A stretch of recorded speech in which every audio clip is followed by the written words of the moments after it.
Buenas tardes, mi nombre es Natalie López Delgado, soy estudiante de la licenciatura de Promoción y Educación para la Salud y estoy realizando mi servicio. Este estará enfocado a la promoción y educación para la salud, principalmente en el tema de alimentación y el otro tema que tocaremos posteriormente es la diversidad, equidad y género. Mi servicio lo estoy haciendo con el apoyo de la Fundación Dime y Juntos lo Hacemos AC. El tema del día de hoy es el siguiente.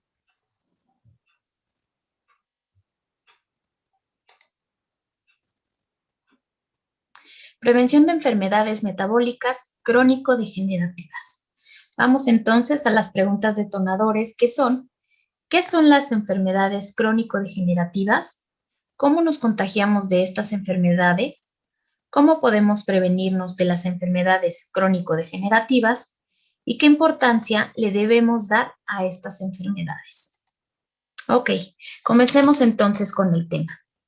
Los mecanismos fisiopatológicos más importantes presentes en la mayoría de dichas enfermedades se resumen en la denominada tríada RIA, que son los radicales libres, estrés oxidativo, inflamación crónica de baja intensidad, autoinmunidad y apoptosis.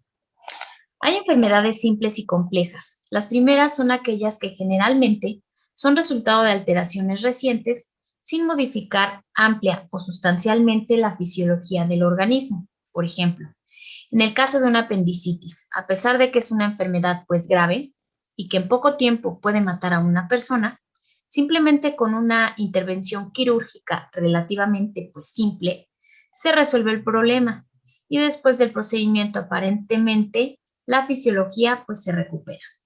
Sin embargo, las enfermedades complejas, entre las que se pueden ubicar las enfermedades crónico-degenerativas, SD, que son las iniciales, son aquellas que producen una serie de alteraciones fisiopatológicas amplias, complejas, profundas y en las cuales además se pueden identificar las características siguientes, que son pues los mecanismos de regulación de las vías moleculares se van alterando y ampliando paulatinamente, generando también cascadas de desregulación. Estas cascadas alteran la comunicación biológica intra e intercelular. Alteran también en mayor o menor grado la mayoría de los tejidos y órganos. Hasta el momento, pues, no hay una solución terapéutica total ni definitiva que tiendan a tener un carácter crónico o progresivo. Las enfermedades crónicas no transmisibles son entidades, que se conocen desde ya hace algún tiempo, pero sin embargo, a pesar de los conocimientos acumulados a lo largo de estos años, su incidencia en la población general es alta y su frecuencia es elevada, al grado de epidemia. Esta situación es de peculiar preocupación para los sistemas de salud a nivel mundial. México, por ejemplo, no es la excepción debido a que cada vez gente más joven, incluso los niños, sin duda están teniendo representan, un panorama desalentador desde el punto de vista tanto económico como calidad de vida y conduce a la población afectada a muerte prematura. Al igual que ocurre con las enfermedades oncológicas, el diagnóstico oportuno evita la progresión de este tipo de enfermedades.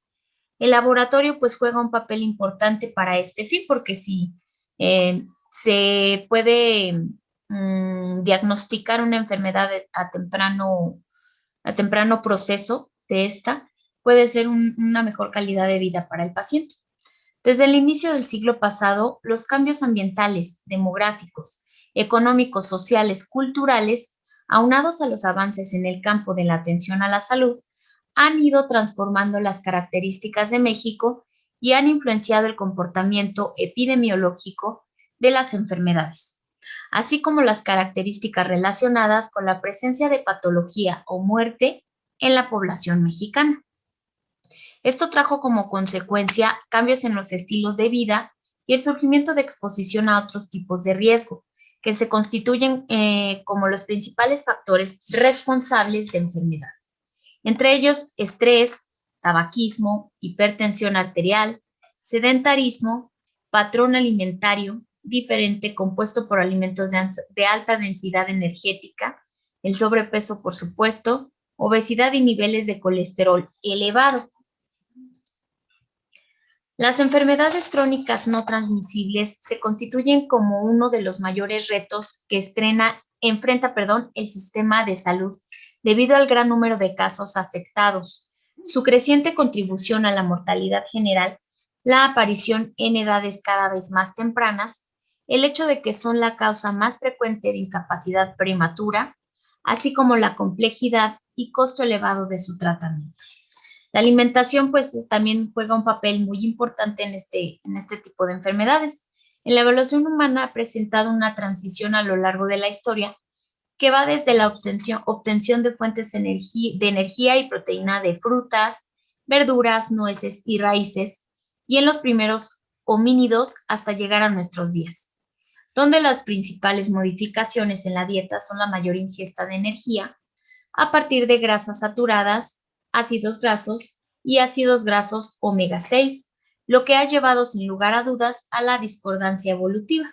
Es decir, se ha modificado la dieta sin que ocurran cambios paralelos en la estructura genética. Las enfermedades crónicas, más bien, por otra parte, pues el envejecimiento también ha sido una de las principales factores, que se calcula que es del 2% en los adultos mayores de 60 años cada año a nivel mundial. En México, la distribución de edad de la población por edad en 1970 era en forma piramidal, es decir, presentaba una base amplia porque el 50% de la población era menor de 15 años y tenía una cúspide angosta.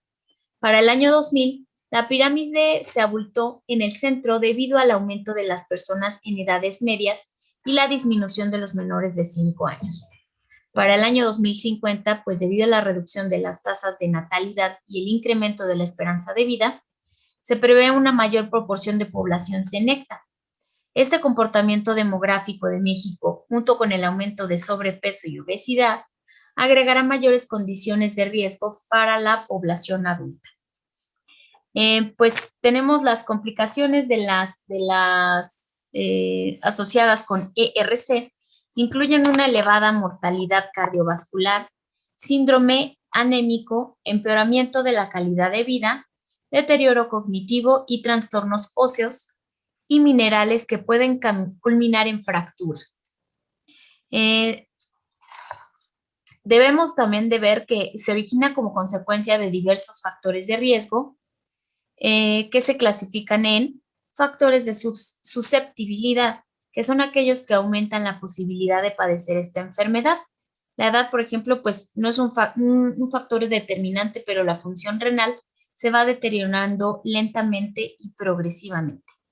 La herencia, la raza, afecciones de tipo crónico degenerativo, sobre todo pues la diabetes mellitus, hipertensión arterial y la obesidad. También pues en la genética debemos de poner atención porque puede ser que algunos parientes cercanos tengan alguna enfermedad crónico-degenerativa y por genética pues también nos puede jugar una mala pasada. Los factores iniciadores son aquellos que pueden iniciar directamente el daño renal, como las enfermedades autoinmunes, infecciosas, obstructivas y los fármacos. Los factores de progresión, proteinuria, mal control de enfermedades crónicas y dislipidemias, que es lo que habíamos visto en el video anterior. Los factores de estadio final incrementan la mortalidad, en los estadios finales de la enfermedad, como la anemia, desvariación tardía o nefrología, inadecuado el control dialítico y alteraciones hidroeléctricas 45-46. Esta enfermedad no produce síntomas en los estadios iniciales, por lo que su detección temprana es difícil. Sin embargo, pues el reconocimiento de la patología en las etapas iniciales es fundamental para retardar su evolución, tornando posible la recuperación renal.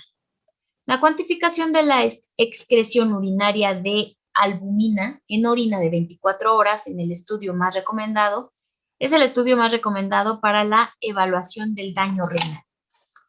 Esto pues también se debe de hacer algunos estudios para poder verificar qué es lo que el diagnóstico que nos puede dar el médico inicial y a temprana evolución de la enfermedad. Existen 4 factores de riesgo principales que pueden ocasionar estas enfermedades y son los siguientes. El uso nocivo del alcohol. Al mismo tiempo, pues ciertos patrones de consumo son particularmente significativos para determinar muchos de los nocivos del alcohol.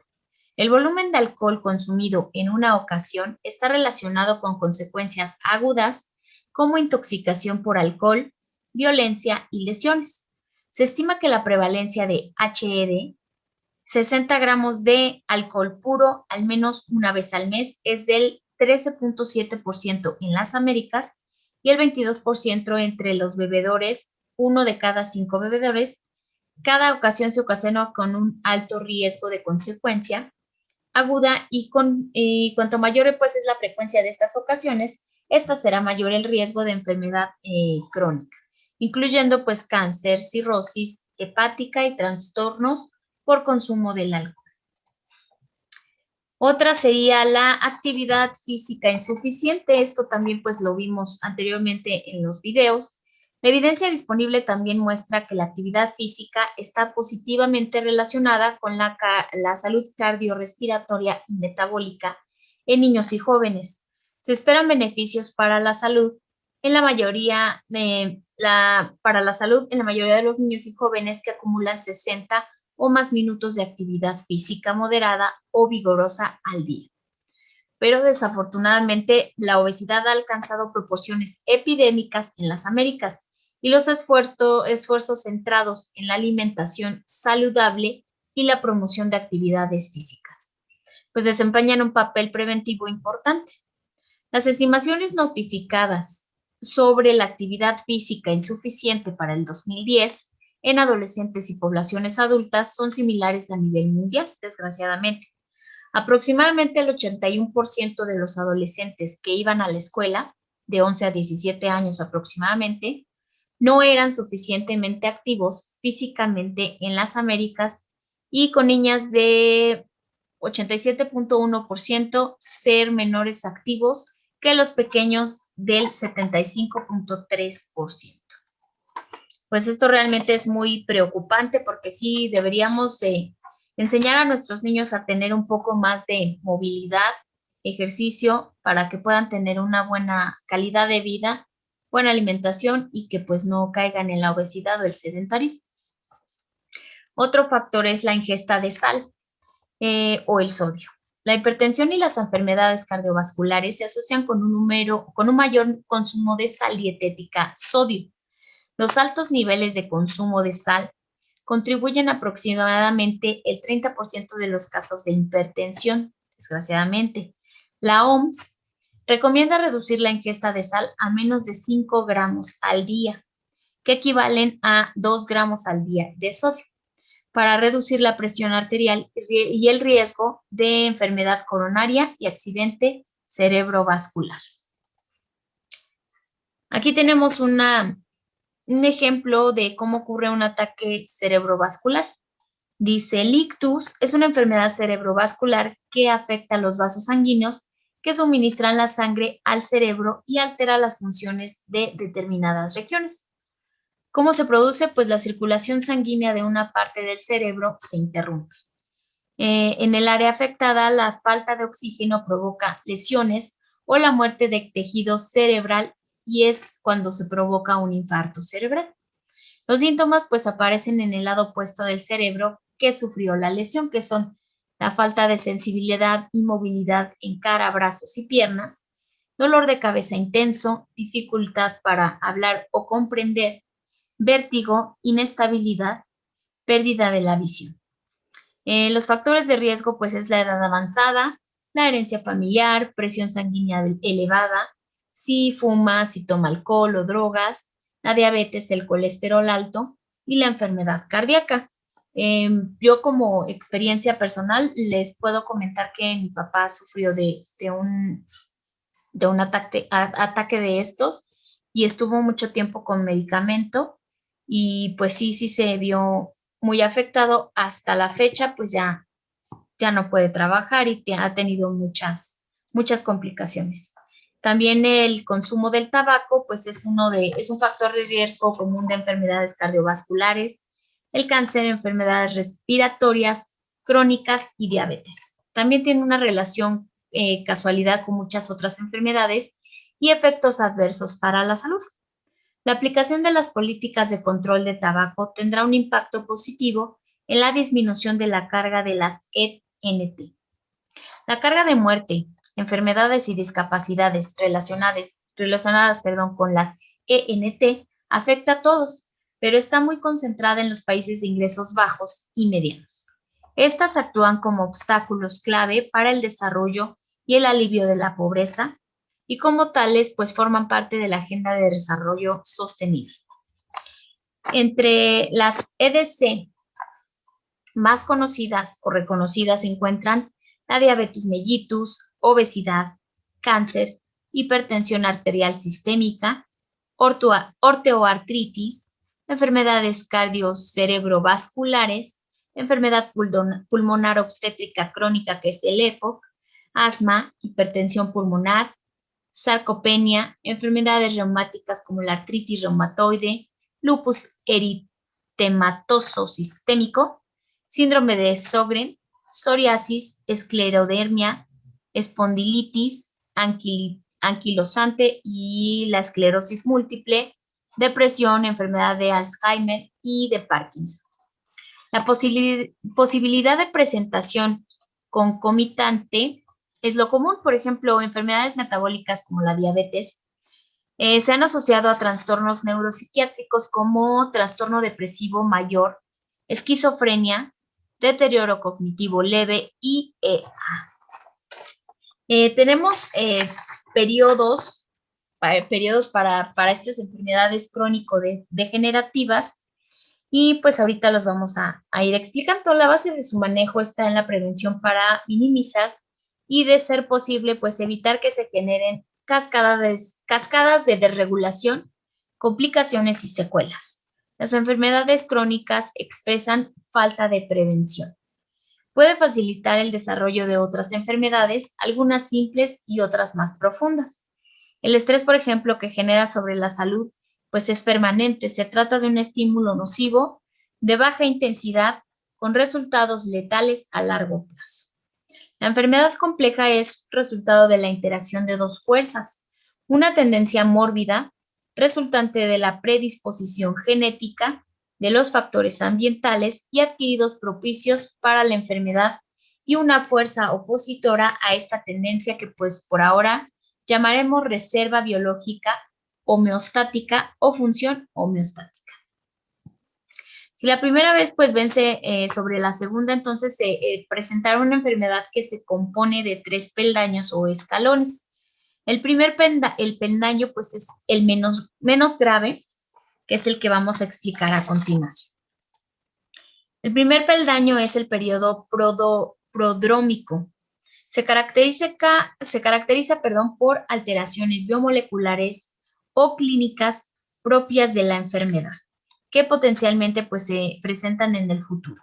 Estas manifestaciones serán de manera fugaz y de baja intensidad o gravedad, y se presentarán cuando el sujeto se encuentre en situaciones de estrés o de diversa índole, emocional, infeccioso, medicamentos, etc. Muchas de las veces pues no hay forma de documentar la enfermedad y se cae en lo que se puede denominar estado subsano, periodo subclínico, etc. El segundo peldaño, que es el que vamos a explicar ahora, se caracteriza por la expresión biomolecular y clínica propia de la enfermedad.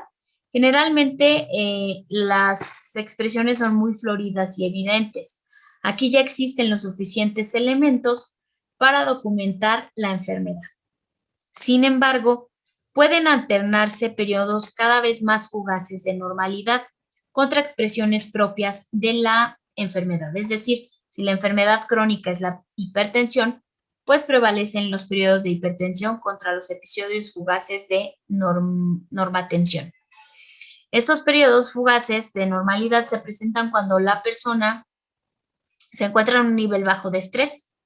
La gravedad de la enfermedad dependerá del grado de estrés y de su ya disminuida reserva homeostática. Es decir, en este periodo, aunque existe reserva homeostática para reaccionar ante los desafíos patológicos, el cuerpo busca pues mantener un periodo nuevo de esquema de regulación-adaptación y algunas veces pues lo hace hacia el alza o baja, hacia el alza o la baja en comparación con la condición del escalón previo.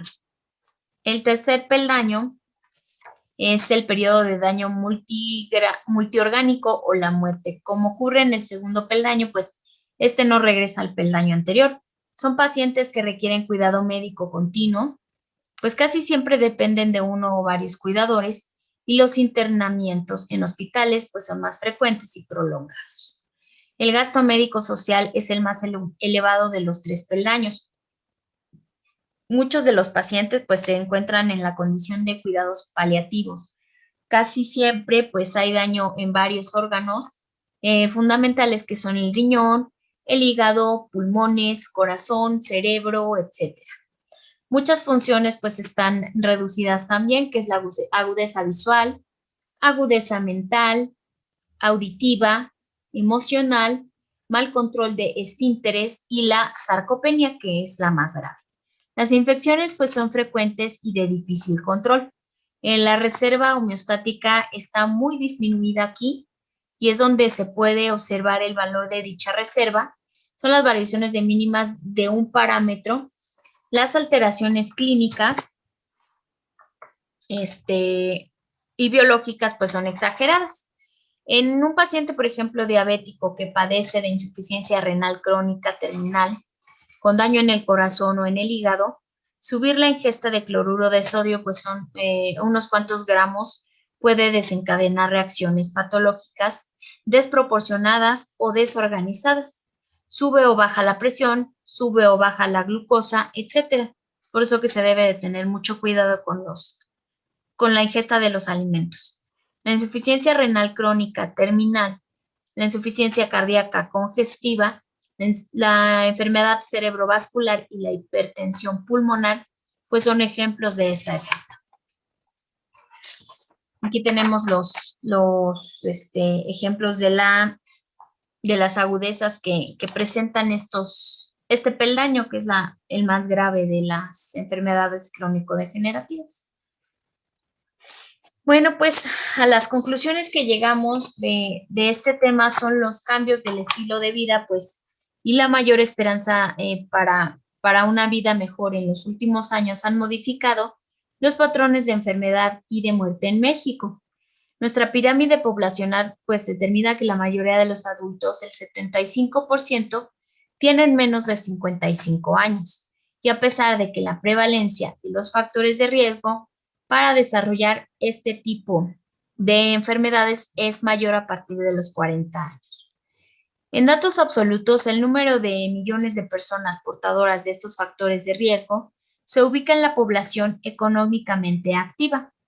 La pérdida de la salud conlleva a una serie de alteraciones en distintos ámbitos y en particular pues estas enfermedades crónicas, las cuales se caracterizan por un deterioro progresivo con consecuencias como complicaciones discapacitantes o mortales. Debemos de tener en cuenta que si nosotros pues tenemos algún síntoma que puede ser alguna enfermedad crónico-degenerativa, debemos de acudir inmediatamente al médico para que pues podamos tener un diagnóstico eficaz y a temprana, pues sí, lo más rápido posible para poder empezar a tomar medicamentos y que sea un poco más llevadera la vida. La prevención y el control de las enfermedades crónicas y degenerativas deben ser considerados como una prioridad para el sector salud. siendo su justificante el crecimiento en su incidencia, así como su letalidad. Además de que la atención de estos padecimientos es costosa, tardía y poco satisfactoria en muchos casos, en el cuadro pues se propone el porcentaje de incumplimiento de algunas de las metas de tratamientos propuestos en las unidades médicas de especialidad, en donde es indispensable contar con los resultados de los exámenes de laboratorio para el diagnóstico y seguimiento de estas enfermedades. Es de suma importancia también saber que estas enfermedades pues ya no tienen cura, desgraciadamente, nada más se lleva un diagnóstico, se lleva un tratamiento ya de por vida para poder llevar una vida pues más saludable o llevadera y que podamos tener pues una mejor calidad de vida y podamos sobrellevar la enfermedad. Pues por mi parte ha sido todo. Yo espero que les haya servido de mucho esta información y pues nos vamos a ver más adelante con más temas. Este tema lo vamos a partir un poquito porque vamos a explicar cada una de las enfermedades posteriormente en cada plática. Espero que tengan muy bonito día y los veo muy pronto. Gracias.